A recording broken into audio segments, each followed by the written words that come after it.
Bonjour à tous. Victor n'est pas né dans une famille riche. Dans sa jeunesse, il a connu les privations, a admiré de loin ceux qui affichaient un luxe ostentatoire. Très tôt, il formule un credo. Pour gagner, il faut frapper vite et fort, s'affranchir des règles, user de toute faille. Tandis que ses camarades de classe se tournent vers l'éthique, la solidarité, Victor sourit en coin. Il a déjà deviné que les plus cruels ou les moins entravés par la morale montent souvent plus haut. Il se sentait inadapté à la bien-pensance ambiante. Ce credo, qui semble cynique, va le mener très loin. Des années plus tard, Victor est à la tête d'une petite entreprise qui aspire à grandir sur un marché concurrentiel. Plutôt que de suivre scrupuleusement les lois, il préfère contourner ou acheter les personnes influentes. Son but? Dominer. Peu à peu, il découvre que le monde de la matière, le business, la politique, l'argent, récompense fréquemment ceux qui n'ont pas froid aux yeux, qui savent manipuler, mentir ou s'affranchir des règles. Dans ce récit, nous allons retracer comment Victor et tant d'autres dans l'histoire ont pu triompher grâce à l'absence d'un frein moral. Pourquoi un tel phénomène? Nous passerons en revue les mécanismes, l'illusion de la morale, l'exploitation des faiblesses humaines, la compétition naturelle qu'exalte un certain darwinisme social, l'usage d'une façade de respectabilité, la concentration du capital grâce à la corruption.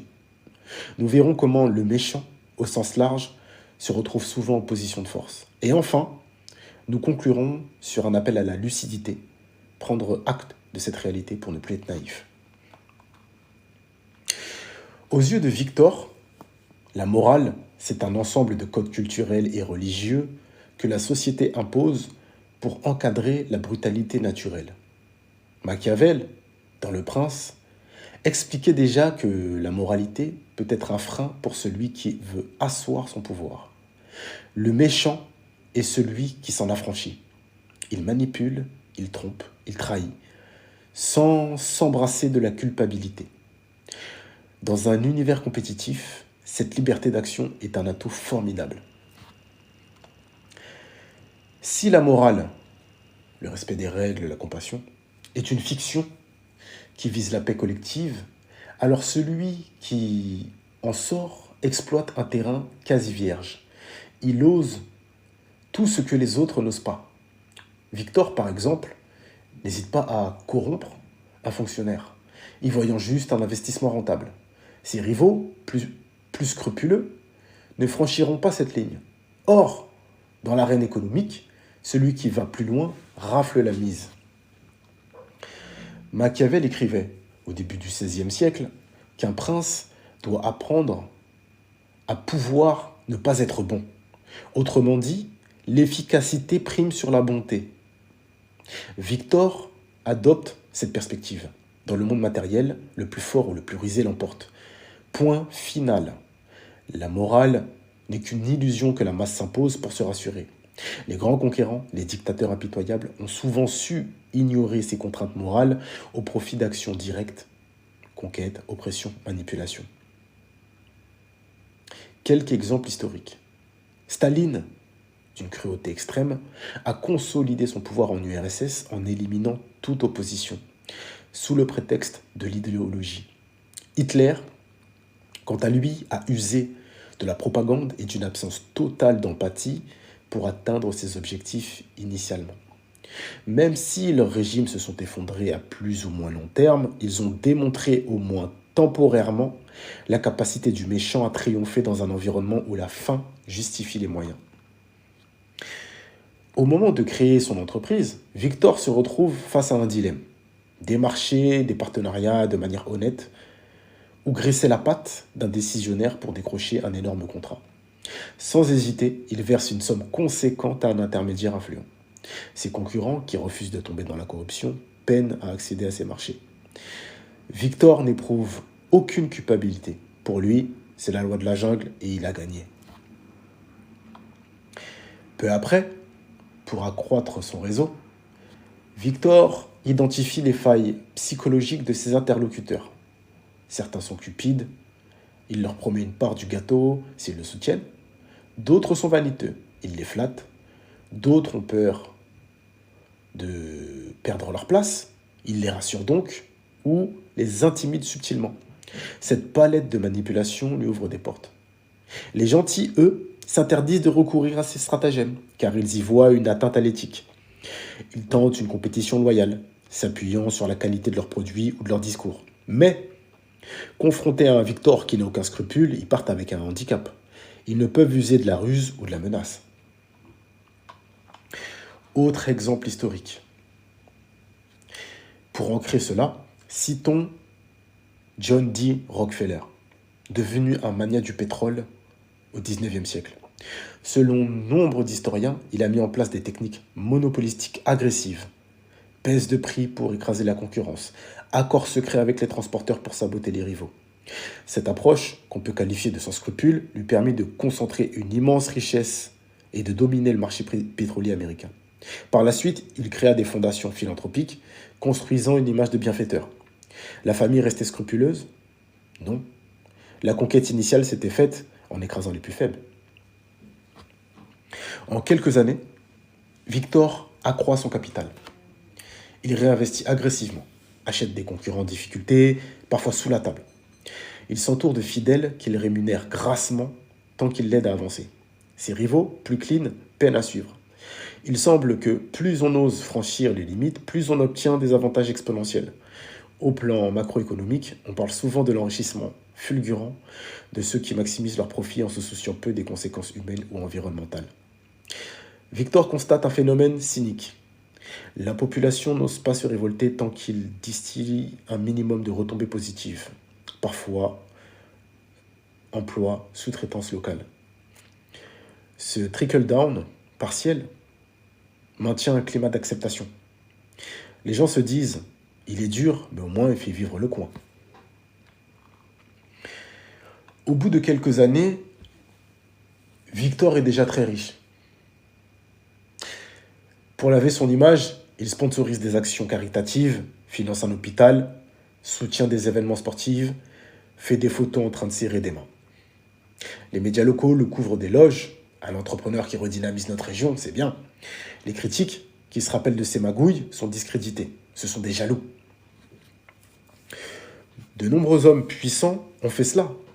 Andrew Carnegie, après avoir imposé une concurrence féroce dans l'acier, avec des méthodes discutables, a bâti des bibliothèques et un héritage philanthropique.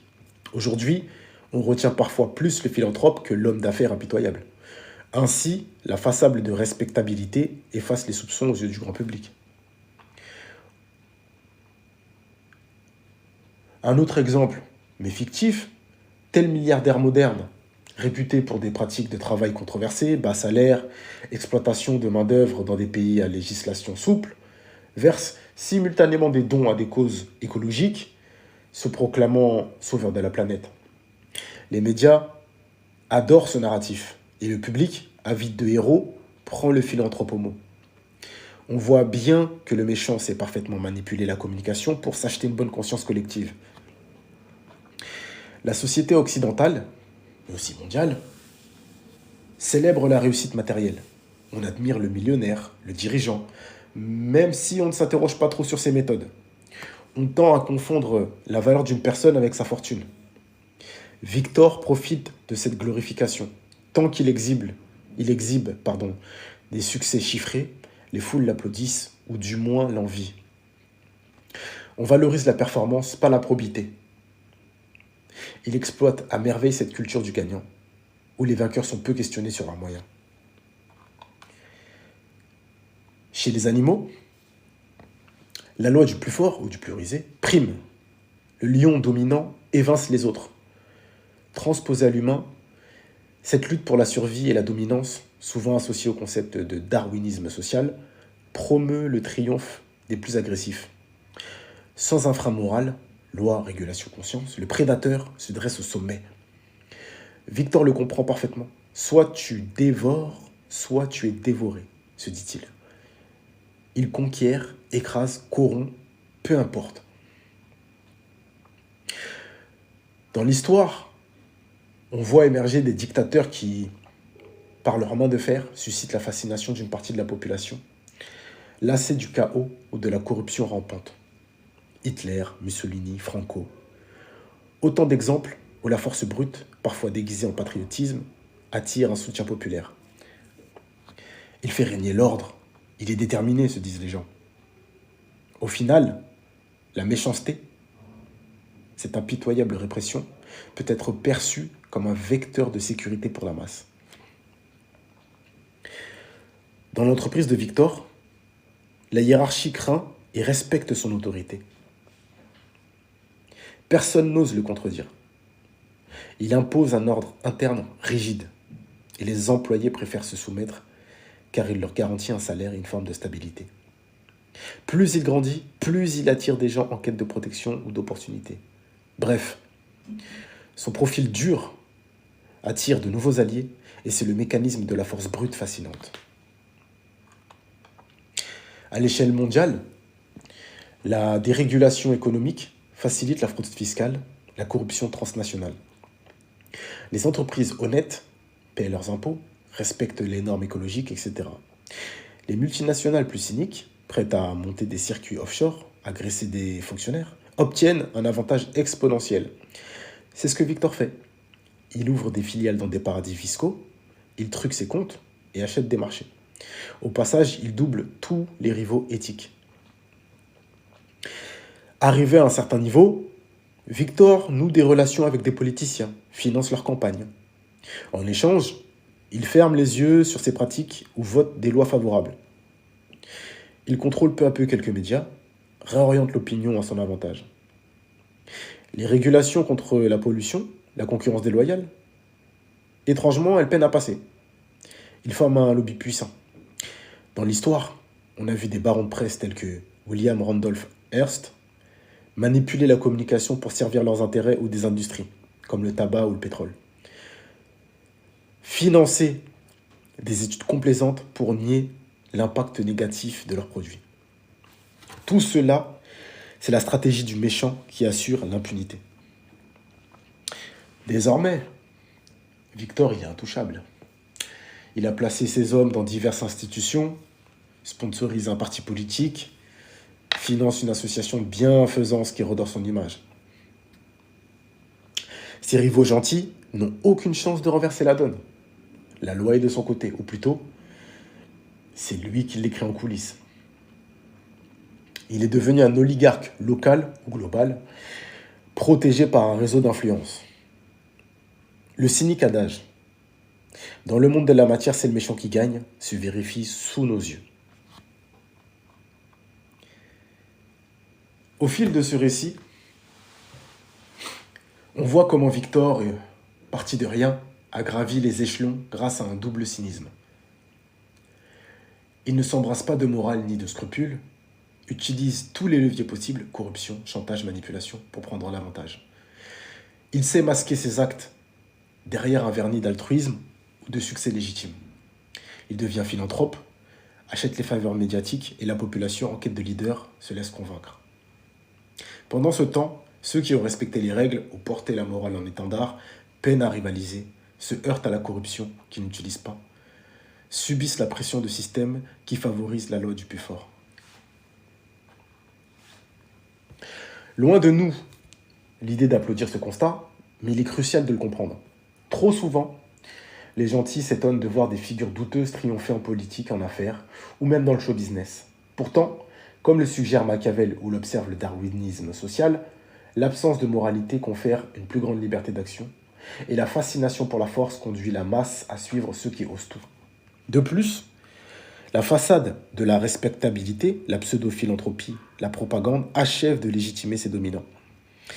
Ainsi, dans le monde de la matière, où l'on valorise la richesse, le contrôle, la puissance concrète, le méchant est en position de force. Il exploite les faiblesses humaines, peur, cupidité, vanité, manipule les institutions et, tant que la majorité ne voit pas ou n'ose pas s'y opposer, il règne. Le but de ce discours n'est pas d'inciter chacun à devenir méchant, mais d'ouvrir les yeux dans ce jeu qu'on appelle monde de la matière. La morale est souvent un handicap pour qui veut conquérir. Les méchants s'en passent volontiers et dominent la partie. Le savoir, c'est déjà un pas vers la lucidité. Ne plus se laisser duper, ne plus idéaliser les vainqueurs, et peut-être inventer d'autres règles si l'on refuse que la loi du plus fort soit la seule qui vaille. Merci à tous. Au revoir.